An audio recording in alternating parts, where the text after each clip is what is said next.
Hello and welcome to the Pop Council Podcast.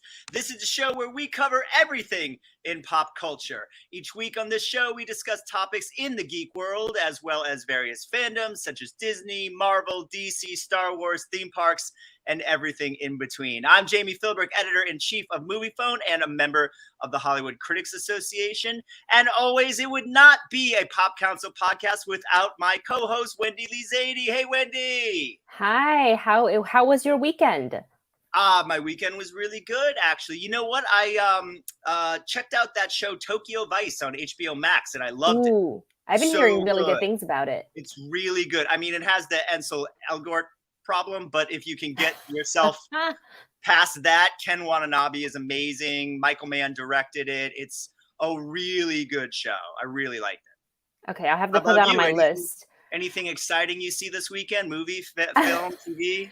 So sometimes I like a good just like lay on my couch and eat some potato chips kind of a watch. So I've been watching Netflix The Ultimatum, which can sound as dramatic as the title can give. Literally, couples sign up for this experience or this experiment where one person in the couple is ready to get married and the other one isn't. So they go on the show to give the ultimatum, but then all these other couples are there with the same ultimatum being given by one of the two in the couple. And so they all kind of, I don't want to say switch partners, but it's because you have to pick each other. Right. But they kind of go on to see, is my person for me, or is there something else there, or did I, jump the gun in issuing this ultimatum? It's a whole thing. It's quite dramatic. This is reality. This is on Netflix, yeah. But it's a reality show. It's not a scripted show. It's not, it's not scripted. It's we think it's unscripted. You know how it's reality it can be produced. Yeah. I gotcha. Oh, well, that's fun. I'm not a big reality person, so I don't know if I'll be checking that out, but maybe I will based on your recommendation. Well, we've got a great show, Wendy. Today, we will be discussing some late breaking news from Mr. Vin Diesel about Brie Larson joining Fast 10. Recently announced Aqualad series at HBO Max, the Star Trek Next Generation cast joining Picard Season 3, a Sherlock Holmes spinoff series for HBO Max from Robert Downey Jr., and so much more. But it wouldn't be Pop Council if we didn't have a third member. So we would like to welcome back our returning champion from Empire, James White. Hello. Hi. Hi, Jimmy. Hi, Wendy. Hi, folks. How you doing? How are you, James? How was your weekend? My weekend was good. My big thing this weekend, and probably for every weekend from now until forever, was watching Everything Everywhere All at Once, which is absolutely amazing. So I love that movie so much. I love Michelle Yeoh so much. I love Stephanie Hugh so much. I love Ki Hye Kwan so much. I love the whole cast, the idea of it, the invention of it. It was beautiful and emotional and crazy. And you really, really, I know people say all too often, oh, you've never seen anything like this. You really have never seen anything like this. And it's just fantastic. I love it so much. I'm hearing great things about it. I haven't had a chance to see it myself yet, but I can't wait. Highly recommend. Wendy, have you seen it as well? Oh, yeah. I need to go see it a second time, though. I think there was so much going on in the first time that I was kind of overwhelmed a little bit by everything. So you're laughing one minute and you're crying literally in the next. It's you're on an emotional roller coaster. And there was a interview with Michelle where she said she feels like she's finally been recognized for all these things that she can do and not just the martial arts. So I'm just really happy for her. She got quite emotional in that interview. And, Michelle's very composed. She's been in Hollywood for a long, long time. She's done so many things, but I am really happy to see her in this. Also, who knew? I'm not going to pronounce his name correctly, but Data from the Goonies or Short Round he's in this with her. Right. Excellent. He's just excellent. Indiana Jones and the Temple of Doom, right? Yeah. Very exciting. Yeah. So highly recommend. I think it's open wide now. It's this weekend it opened wide. So yeah, it's fantastic. Awesome. It's so good. Well, we've got some exciting topics to talk about today, and one of them was sort of some late breaking news over the weekend, late Saturday night. Now, I think you do have to take this with a grain of salt because Mr. Vin Diesel very much likes tweeting and Instagramming and sometimes spoiling things that are coming up for his movies. I happen to think this was a very studio sanctioned spoil, but Brie Larson apparently is joining Fast 10. This is the photo that Vin tweeted or Instagrammed out over the weekend of the two of them pretending to like each other. That's just a joke. But they do seem to be having fun together. And here's the quote. Yeah. You see this angel over my shoulder cracking me up. You say to yourself, that's Captain Marvel. Clearly there is love and laughter in this image. Sorry, I had to laugh there. What you don't see, however, is the character you will be introduced to in Fast 10.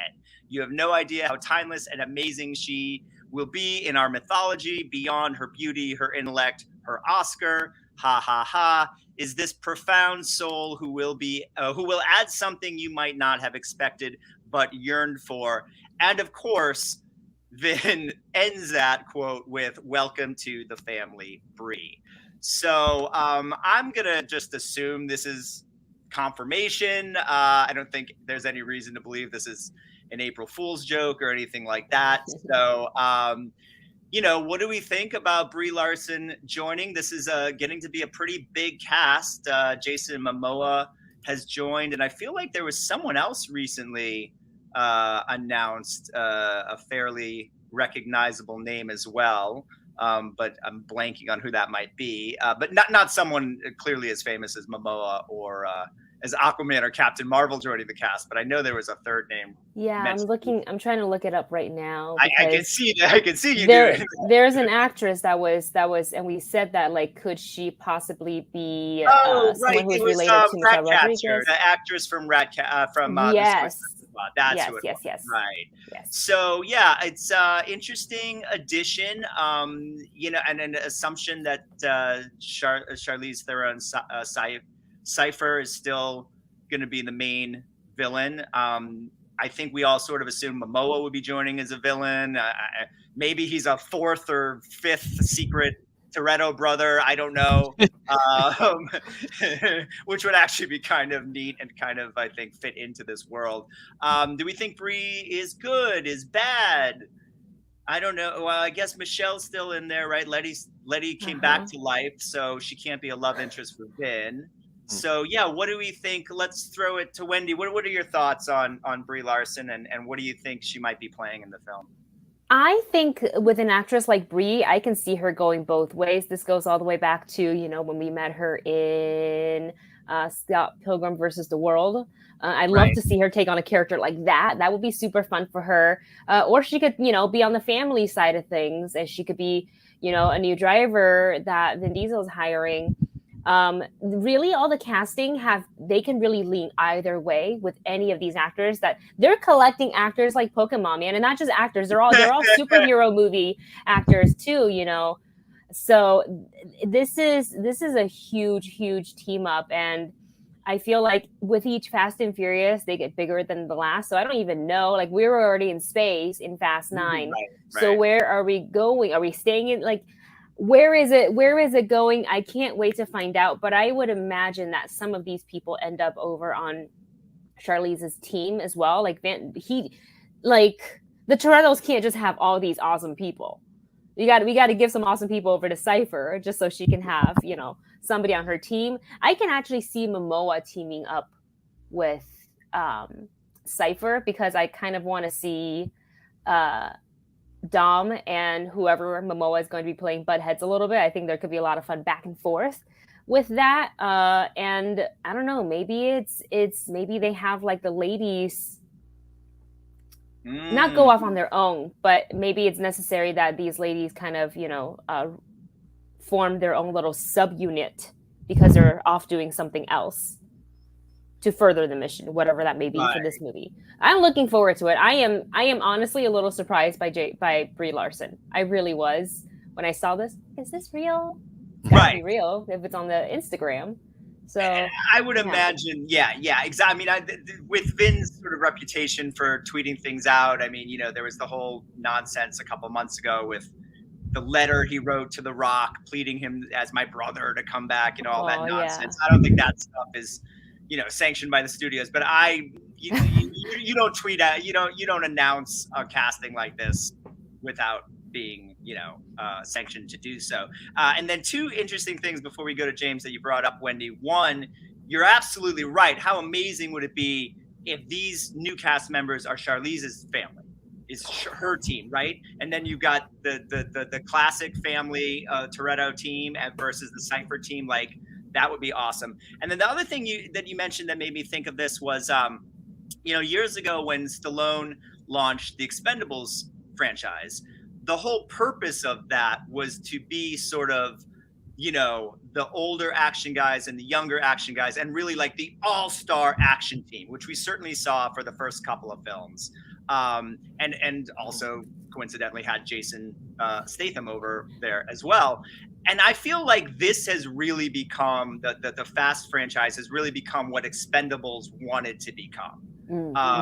Not as many of the older, sure, Kurt Russell's in there, and and a couple of Helen Mirren, of course, people pop up, but in general, it's sort of the I mean, now you've had The Rock, The Rock, Senna. Now you're getting Momoa, Brie Larson, Charlize Theron. I mean, it's crazy how huge the franchise is, and so I think it's kind of neat that they, whether they meant to or not, been sort of out Stallone in that sense, of having sort of the all-star action franchise.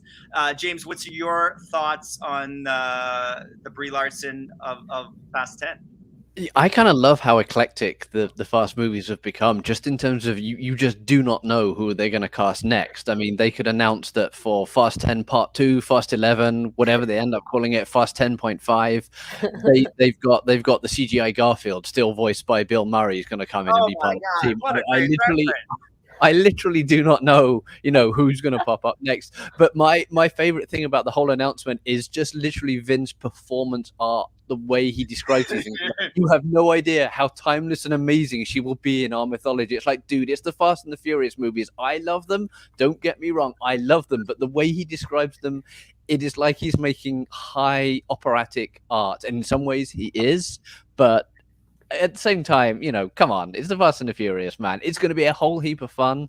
My big theory about Brie, I love the idea of it being a Cypher team sort of thing with Momoa and Brie and people like that, and Daniela from Suicide Squad on that team. Maybe just the Alter family would be awesome. But of course, if we're keeping to Fast and Furious tradition, probably at least one of them, maybe both of them, maybe all three of them, are all going to end up on Dom's side of things. Everybody who shows up as a villain eventually, I mean, Deckard Shaw killed Han. Well, we thought he killed Han. He didn't actually kill Han. It was a thing. Right. But then he's a good guy, and he's now and then Jacob Toretto shows up, or John Cena, and he's like, I'm a bad guy. I hate Dom. Oh, no, I'm your brother, and we're family. So I can't do it. I'm sorry. I cannot hear Vin Diesel, or I cannot read Vin Diesel write family without saying family, because it's Vin Diesel. You got to do it. So my one crazy wild theory is that Brie Larson's character, because of the way he describes her as timeless and amazing, is she's an alien that comes down from space because of the fact that the guys went into space in a car last film. That's it. To finally taken notice of it's because of the Fast crew. So that's it. Oh my God, what if you're right? I know it sounds far-fetched, but this is Fast 10.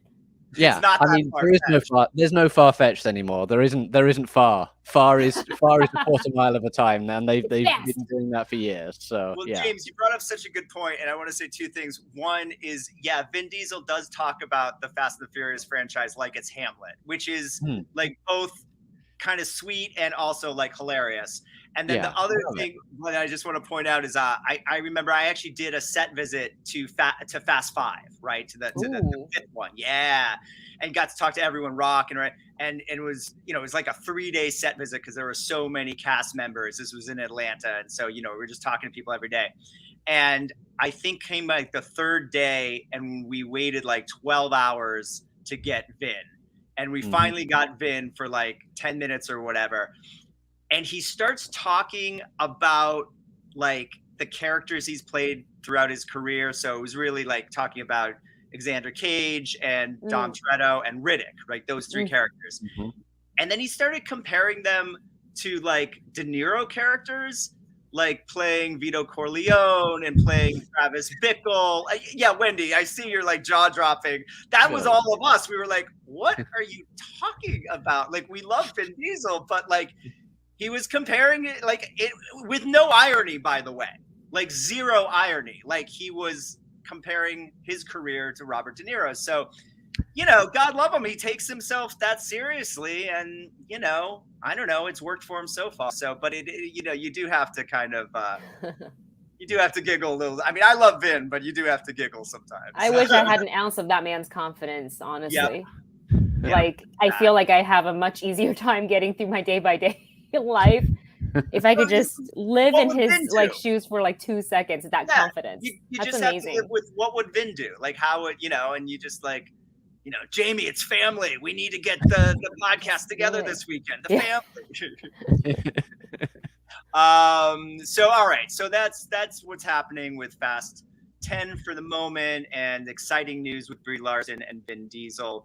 And now moving on to another story that broke, I guess, sort of late on Friday over the weekend. Announcement that HBO Max is developing a Aqualad series. This will be based on the Aqualad we got to know from Young Justice. It's also based on the YA graphic novel You Brought Me the Ocean, about the character Jackson Hyde.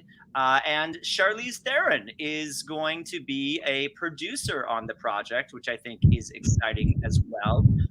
And I also thought a little ironic, I don't know if you guys ever heard her talk about this, but apparently she was originally approached to play Hippolyta in the Wonder Woman films. Really? And balked at it because you want me to play Wonder Woman's mom? And was she was very insulted by that offer, which I thought was a weird comment because you're sort of throwing shade on the actress that did take that role, who Connie Nielsen, who was great. So I thought it was interesting after that had sort of happened with the Wonder Woman thing that now she is involved with DC.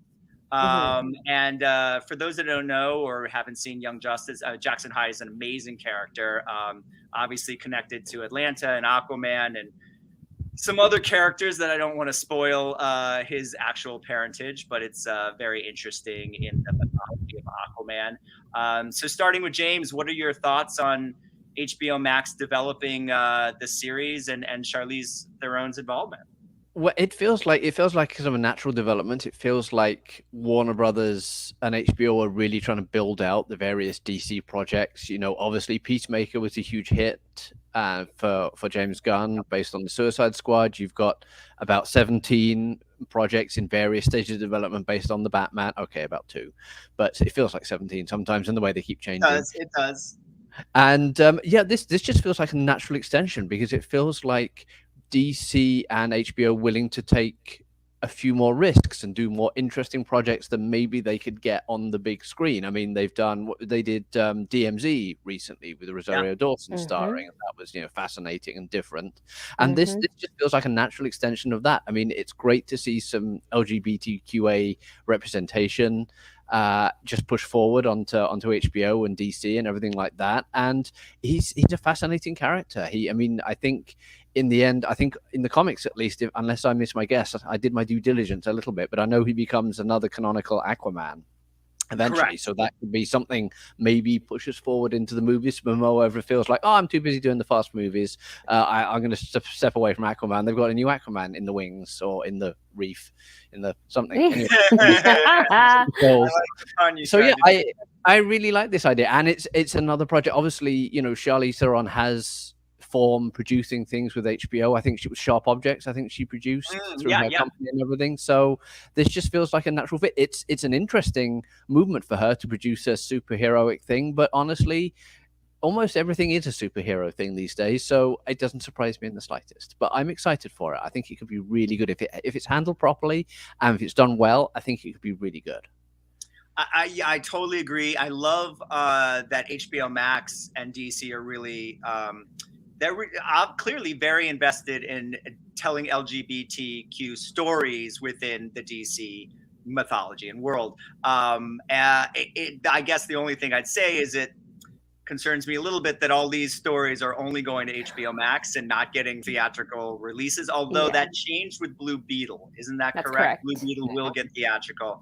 But as far as we know, Batgirl is still going to HBO Max, and then this will go to HBO Max. So, okay, you know, but we'll get there. We'll get there on the big screen. And you know, so Wendy, let me pose the questions to you, but also pose this question, which is, how connected or not connected do you think this will be to the James Wan, Jason Momoa Aquamans? Ooh, you know, I mean, question.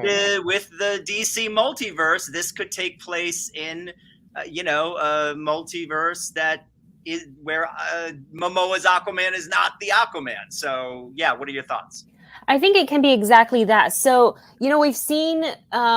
And oftentimes we use kind of Marvel as sort of a jumping off point for these discussions not because who does it better or worse. We're not here to talk about that.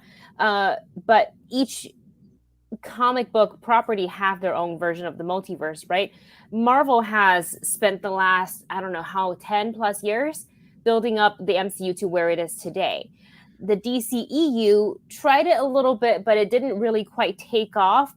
But what I do like with the DCEU is that they don't necessarily have to connect because of the multiverse that they have built. So it's very much that if they want to connect it to the current films, a la Aquaman, they can. But if they want to live in its own other, you know, universe, and maybe they want to try to connect it so they can have a Young Justice live action, I am down for that too. What I'm looking for here with these stories is that I want them to just tell a good story, to have a really great representation of these characters that we get to see. It's cool, it's fresh. And I was initially kind of concerned about them keeping all these, you know, characters just on the shows, just on HBO Max. I'm like, why don't they get the big screen treatment? And then I thought about it a little bit more, and oftentimes when I watch a superhero film, especially a newer superhero film, whether it's Marvel or DC, I think, I wish we had more time with them. This, via a series, is the best way to get to know them more. They're the spotlight for however many episodes. So we can see their full journey, full arc before we just put them on the screen. So people can, and not to say that people don't know Aqualad, but they may not, if they haven't read the comics, if they haven't seen Young Justice, which I highly recommend. DC does animated really, really well. So anytime DC does an animated thing, I start watching right away.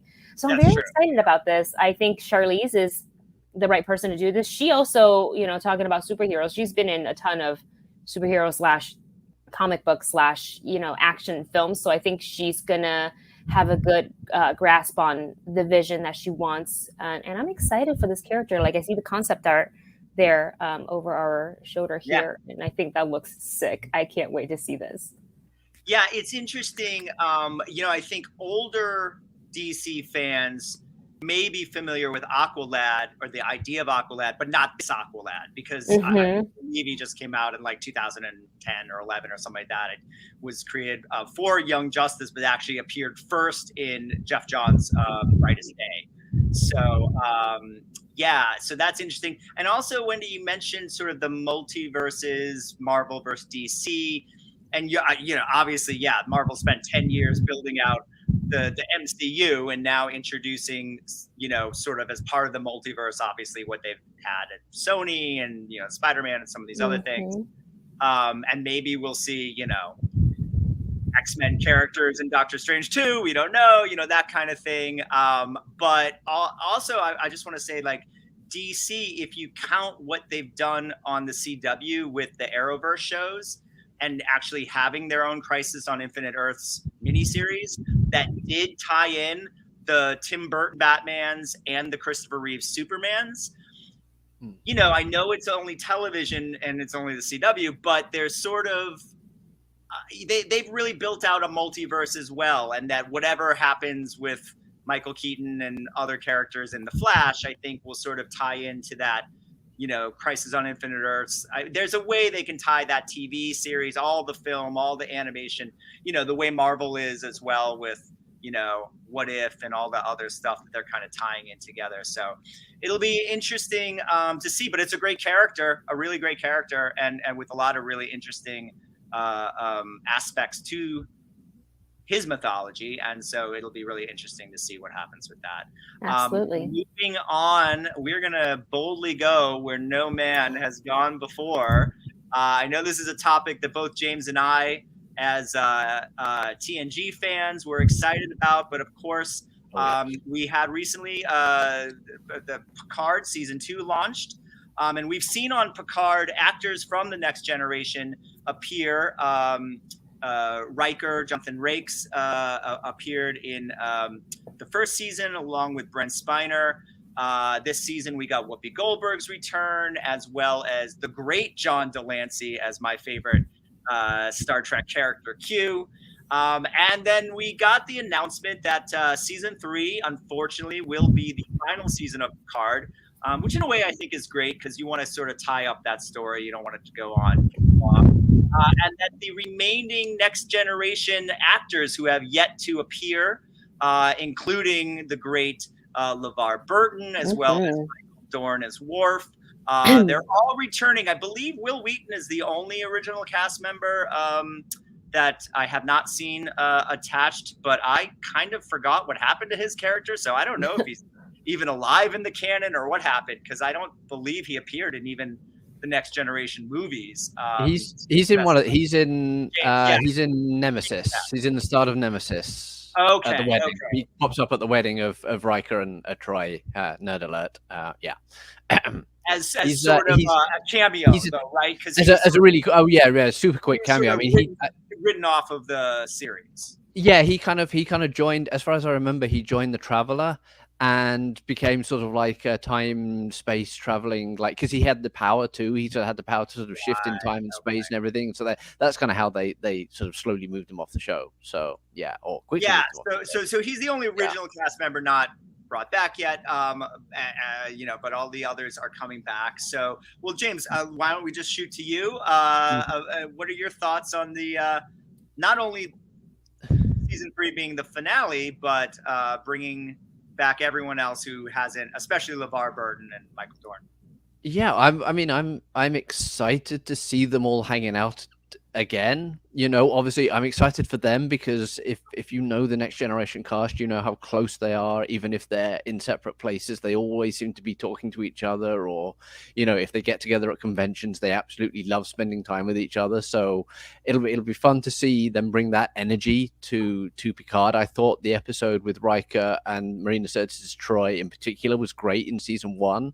Just them hanging out on a planet, you know, with a pizza oven, being cool and everything like that. But I'm excited to see what Geordie's up to, what Dr. Crush is up to, what Worf is up to, all of the gang, basically.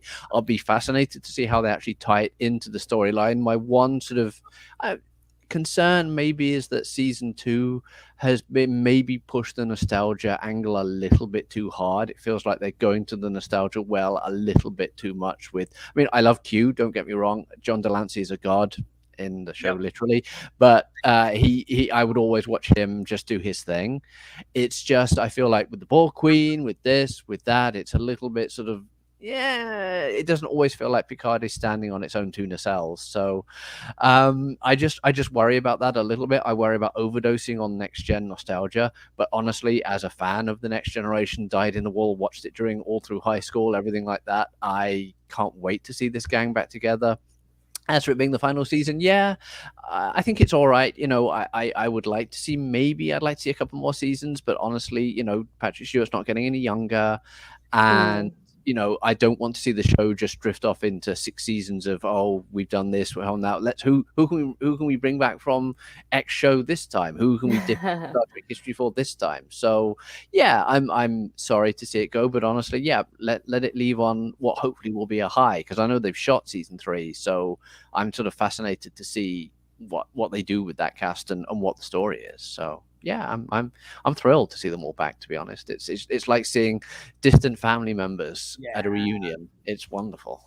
Yeah, I totally agree. I'm happy to see it. We knew it was going to happen eventually. Before the series ended, I would imagine that they would bring everyone back, especially LeVar Burton. I'm sort of surprised it took till season 3 to get him back, but he's a busy man as well. So yeah, I agree with you. There's a lot of mythology, Star Trek mythology, sort of crammed into season 2, but I'm enjoying it, and great to see the cast back together. But I do agree. I'm glad that seems that they have a full idea of where the whole show is supposed to go, and better to sort of end it on high note than kind of do a lost season 3 filler episodes and kind of lose everyone. Wendy, I don't know if you were a fan of Star Trek, a fan of Next Generation. Did you watch it? Are you excited to see these actors together again? I am not a Trekkie. My dad tried so hard when I was younger to get me into it, and I think this was when I was in Taiwan, so English I was not fluent at all. So I would read the Chinese subtitles, and it's very science heavy. So as a child, it didn't really speak to me. And then from there on, anytime he tried to get me to watch a Star Trek thing, I was just like, I would sit and watch, but I didn't really understand it. So I think it just kind of happened from there. But I really do like that kind of to piggyback of what James and what you guys were saying about, it's bittersweet for the fans that the show is coming to the end, and it's like now finally 3rd season. You guys are getting all these beloved characters, sort of a reunion in itself. But what better way to do it than the finale? And also, I really enjoy when a show knows when to finish it. Like, you're right. I don't want to see 5, 6, 7 seasons if we're just going to be like, and have filler episodes. Like, no, let's tell the story. And, Patrick Stewart, he's not getting any younger. So, and potentially he's got other projects lined up as well. So I'm just a little bittersweet for the fans, because I know I have a lot of friends, you guys included, that are really into Picard. So I was actually surprised. I was like, oh, they're finishing. Okay, I respect that. Wendy, what was that noise? Blah, blah, blah, blah, blah. What was that? Oh, I like that. That was a nice sound effect. Yeah, it's interesting. Well, and James, I was just thinking, am I crazy, or did a young Tom Hardy play a clone version of Picard in Nemesis? You are not crazy. That is exactly the plot. Yeah, he was a Reman. He was a Reman that they genetically grown to be a clone of Picard because of some plot, and etc. Right. How amazing if they could bring Tom Hardy back. Cool. That would be the biggest casting coup of all time, and I think do it season 3. Come on. But yeah, if they could do that, even if he just pops up on a view screen for like 10 seconds, it would be amazing. It would be amazing.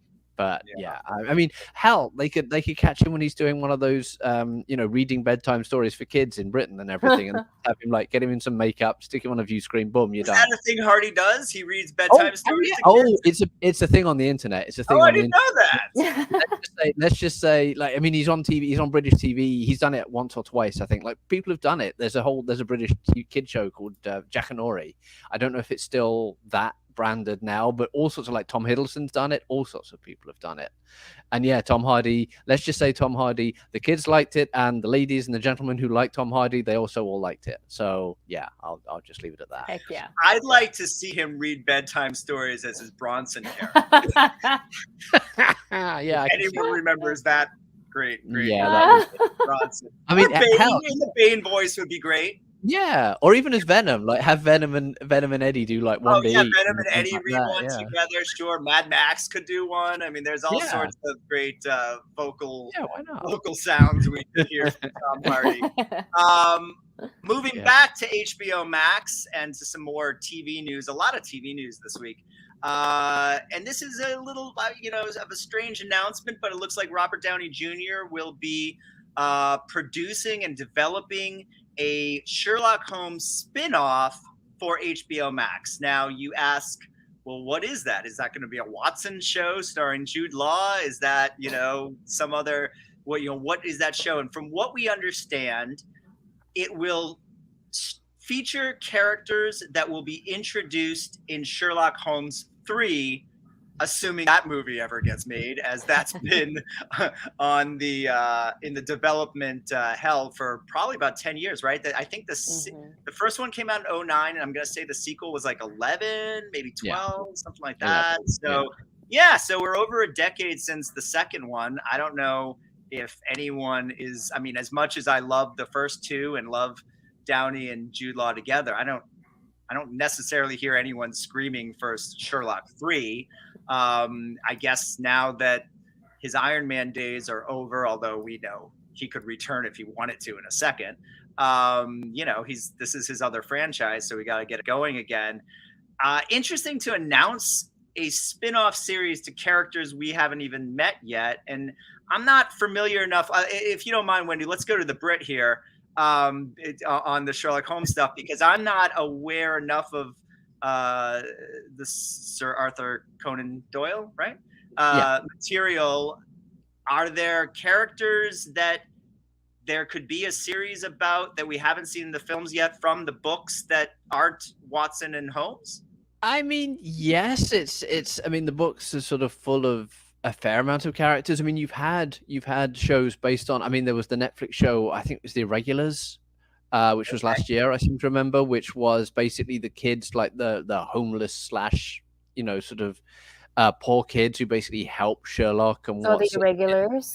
The Irregulars, yeah. There was a show based on them. So I could have seen theoretically that being something they could go with, sort of some young, sort of, like spiky help to the main characters. As far as I'm aware, it's supposed to be two different shows, apparently, two shows with two different characters or a group of characters. There's all sorts of people sort of vaguely orbiting around. Hell, you could do a Moriarty show, but obviously it's just fascinating to me. I know that I think it was about 2020, Downey Jr. gave an interview to, I think it was Fast Company, where he said, based on my time with Marvel, I would like to sort of do an expanded universe type Sherlock Holmes thing. Why would you have this incredible sort of mythological world and not sort of expand it out into other arenas? So this has obviously been in the works for a while. I think obviously he was trying to peg it and is still pegging it to Sherlock Holmes 3. But that's still, as you said, Jamie, it's still stuck in development hell. I know Dexter Fletcher is still attached to direct it. That's good. He's a good director. I think. Yeah. So I think that might be an indication that maybe that perhaps gets going this year if they can get a script together and everything like that. As for who else, I'm trying to think. There's some other criminals, sister, right? Because we saw the sister in that show with Henry Cavill, right? Yeah. Enola. Yeah. That's kind of like done later. That's not really Conan Doyle stuff, because there was if you remember, there was the whole like lawsuit over the rights to who gets to use the various characters and everything like that. He has. Obviously, he has still, a brother, because Stephen Fry played the brother in the films. Yeah, there's the brother. There's things like that. I think they could conceivably do him. It could be conceivably anyone in the Conan Doyle universe that presumably they have the rights to. I'm just intrigued to see what this will be, and who knows if Sherlock Holmes is ever going to work on television. No one's ever done a Sherlock Holmes television show, so except for everybody. Everybody, right? Exactly. Elementary and Benedict. That's the thing. It lives in the shadow of Sherlock Elementary, of all of these other shows, the classic Sherlock Holmesian TV shows. It's just you really have to find a new angle, I think, if you're going to make this work at all. And good luck to them. I hope it's great. I hope it works. I wonder if we'll see it. I still what think if right now, the new angle is they create a multiverse of all the Sherlocks? So Robert Downey Jr. and Johnny Lee Miller and Benedict Cumberbatch can all come together and solve one giant crime against three different Moriartys.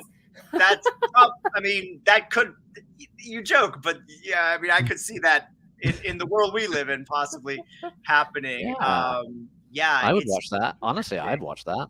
I really would. Well, and it also could be we have to allow for the opportunity that it could be brand new characters, not from the source material, created for the third movie. Oh, completely. And, Yeah. and I I mean, think that, that's probably a way to get around any potential lawsuits, because the Conan Doyle estate can be a little tricky, a little bit like the Tolkien estate. If you try and do certain things or use certain characters, they can suddenly hit the law books and be like, all right, no, we want some cash, or we'll do it. But I mean, I honestly, Wendy, I think that's a genius idea, because we know that Downey Jr. and Benedict Cumberbatch can play off each other well after Avengers Endgame, and Cumberbatch and John Lee Miller, of course, did Frankenstein on stage together, where they swapped roles each night. I think that was Danny Boyle directed that. Wow. And they did like a swap over each night. One of them played Frankenstein and one of them played the creature, and it's So now I need this to actually happen. Yeah, I would watch that. And I thought Downey, I don't know if you, Wendy, if you caught the Perry Mason show that Downey produced. For Fun fact, I auditioned for that, just a small day player role. I went in, I was like, there's no way, I look way too young for this role. I was the youngest person in the audition room. Yeah, and so I was not surprised I didn't get it. The series was good, and Downey can do a good job of producing, and sort of, there's a lot of mythology building in the Perry Mason show. So Wendy, any other thoughts on the Sherlock Holmes series? I'm excited for another Sherlock universe, but I want to be optimistically cautious, because when they had the regulars show, I was really excited. I was like, you know what? Yeah, let's expand outside of the Sherlock, Watson stories, and let's go, take a look at some of these other characters. And the regulars, the concept of it is really interesting. The execution was just okay. I didn't really love it. And then I think at the end of it, and it wasn't because the acting was bad, blah, blah, blah, whatever. It was really more, I felt that I was mostly more interested in seeing a Sherlock Watson story more than anything else. Right. So when they say they want to focus on other characters, which I think is nice, and which I think we should expand, but the core of it all, it's always going to lead back to Sherlock Holmes. He's our main character. He's our protagonist. So I just hope that whichever character they decide to focus on can capture our attention and doesn't leave the audience saying, I wish it was about Sherlock, or it turns into a Sherlock Holmes show halfway through, even though you say you're going to base it on these characters. Yeah. Yeah. The one character I always thought, and the actress I thought was really great in the films, is Mary, the fiance and eventual wife of Watson, who's played by, and I'm blanking on the actress, but she's the lead daughter on Yellowstone. What is her name? She's wonderful. She's a wonderful, wonderful actress. She was in Flight with Denzel Washington, and she's been in a lot of things. Piper? Nope, it's not Piper. Nope. She's Kevin Costner's daughter on Yellowstone. But it would be interesting to see her kind of return, and maybe they could do something where she has to solve a crime because Watson's busy with Sherlock or something. That'd be fun. See, something like that I would watch. And then we've already been established to this character because we saw her fall in love with Watson in the first movie and meet Sherlock for the first time, and then she was involved with them in the second film. So there's places to go from there. Mm-hmm. So we'll keep our eye on that. Kelly Riley is the name. Kelly Riley. That's exactly the actress I'm talking about. Yes. Thank you, Wendy. So moving on to some exciting news in one aspect, not so exciting in other aspects. Another long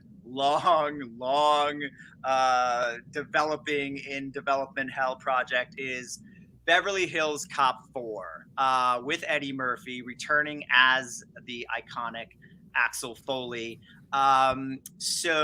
This has been going on forever. The last, obviously Beverly Hills Cop was a huge movie in '84.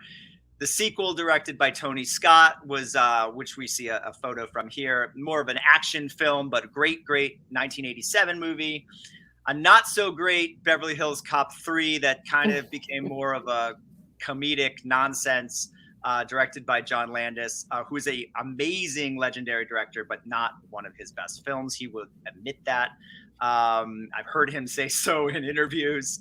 And Beverly Hills Cop 3, but that was 1994. So we're literally talking over almost 20 years, 30 years that we've been waiting for this film. Bruckheimer is supposed to produce it. At one point, Brett Ratner was going to direct it, and then obviously Brett Ratner is not directing films at this point, so that isn't happening. And the guys who did Bad Boys for Life, who are now doing Batgirl, were supposed to be this. This was part of Eddie Murphy's big comeback plan that was supposed to start with Dolomite, lead to hosting Saturday Night Live, and then lead to returning to stand-up. The stand-up portion of that got postponed because of the pandemic, and then Coming to America was part of that plan as well, and unfortunately didn't get a theatrical release, but did quite well on Amazon. So this will be a Netflix movie, not a theatrical release, which is a little worrisome, but also that's the world we live in now. So I wasn't too worried about that aspect, especially after seeing Bad Boys for Life and seeing how good the directors are. Now we have news that, now get ready for this. This is huge. Mark Molloy is going to direct Beverly Hills Cop 4. Can you believe it? Who the hell is Mark Molloy is the question everyone's asking. He's a commercial director. This will mark his first feature film. That's not good news. And apparently he's, he's done all the Apple spots, and he's sort of a hotshot commercial director. And, obviously David Fincher was a hotshot commercial director. Zack Snyder, hotshot. So I'm not but he's never made a movie before. And so he's going to start with Beverly Hills Cop 4 and Eddie Murphy. Yeah. How do we feel about this? James, are you worried now? I think what you meant to say is he'll probably start with Beverly Hills Cop 4. Right. Based on the history of this project so far. That's a good point. There have been so many different directors, so many different writers. It's mostly the writers that have been on it. That thing has churned through scripts like a shark through chum.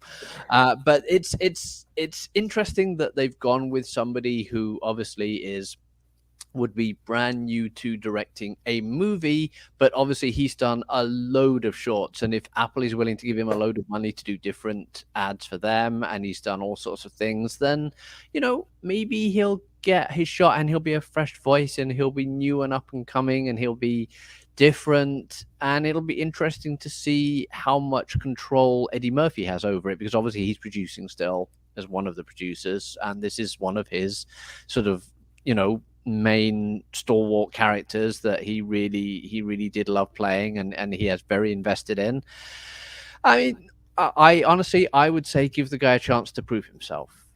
We have a saying at Empire, which is every day is Christmas Eve. So try and be excited for the movie until you actually see the movie, and if the movie's then bad, then you're like, oh well, but we'll try and be sort of hyped for it until then. I'm willing to let this guy prove himself, see what he can do. Maybe it'll be a great movie. Maybe it'll be an amazing fourth film. I want it to be great. I want a great new Beverly Hills Cop movie. I'm still more concerned about will it ever actually get made at all, even with Netflix, which we know can, push to make things now. It's got the budget to make several countries happen, let alone movies. So yeah, I'd be intrigued to see whether this comes together, and I'm intrigued to see what he does. But I think the key thing is going to be, can they get the right script together? Because this thing has been through more scripts than, Well, those are all very good points, and I like that saying every night is Christmas Eve, and I agree we should give him an opportunity here. The Eddie Murphy component is really interesting because I think he really definitely wants to make, he's not going to do Beverly Hills Cop 4 and have it be as bad as Beverly Hills Cop 3. He doesn't want that. So I think to your point about will this movie ever get made, it's not going to get made on the Eddie Murphy side of things until he's completely happy with the script and where it's going, and what, if I've seen anything from him in the last few years, is he's very, he clearly doesn't need to work. So this is all about legacy. So he doesn't want to kind of screw up the legacy. The bigger question to me is, I thought Coming to America was pretty good. It straddled the nostalgia pretty heavily, but other than that, but unfortunately for me, I felt that with the exception of when he was playing his makeup characters, like his, like the Jewish man or the preacher, or like the barbershop preacher, the barbershop guys. Yeah.